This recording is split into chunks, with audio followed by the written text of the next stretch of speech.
রিফাত ভাইয়া, আপনাকে তো চিনলাম না। ভাইয়া আমি তুলো না। ভাইয়া এই যে এই কাগজটা রাখেন, এটার মধ্যে আমার নতুন বাসার অ্যাড্রেস দেওয়া আছে, ওকে একটু দিয়ে দিবেন। হ্যাঁ আচ্ছা ঠিক আছে। ঠিক আছে ভাইয়া। আচ্ছা ঠিক আছে। আগে যাই। এটা তুলনাদের বাসা না? না ওনারা তো গতকালকে চলে গেছে, আর আসবে না। চলে গেছে মানে? কই চলে গেছে? সেটা তো আমি জানি না ভাই।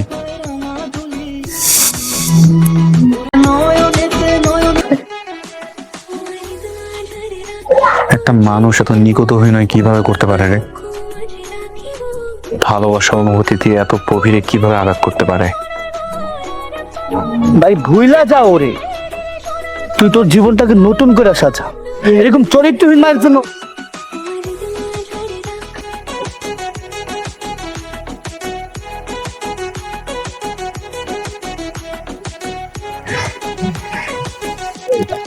তুলনারে তুই আমার কাছ থেকে কেড়ে নিছিস না, এই জন্য বলিনি।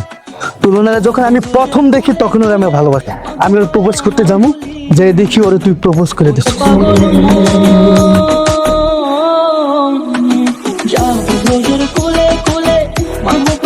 যখন তুই ওরে নিয়ে ঘুরতি আমার অনেক হিংসা হতো, আমার মধ্যে চলতো। তখন থেকে আমি ভাবছি তোকে দুজনকে কেমনি আলাদা করা যায়।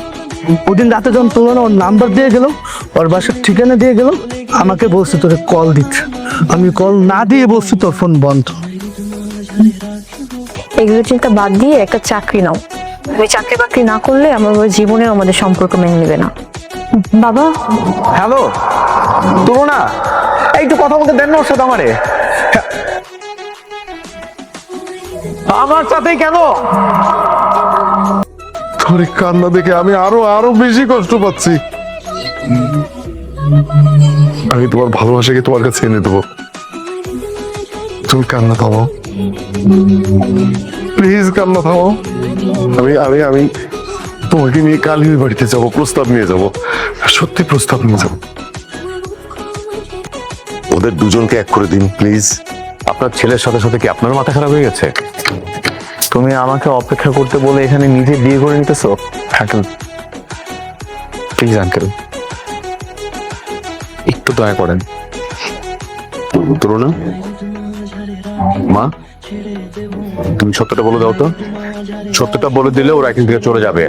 বলো তুমি ওকে ভালোবাসো না। তুমি হৃদয়কে ভালোবাসো কিনা এটা বলো।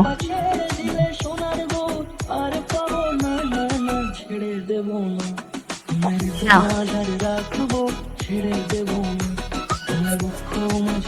আমি ওকে ভালোবাসি না। তোর বাবার কথা রাজি হয়ে যা। তোমরা খুশি তো মা? তোমাদের কথা রেখেছি, খুশি হওনি? চলে যা।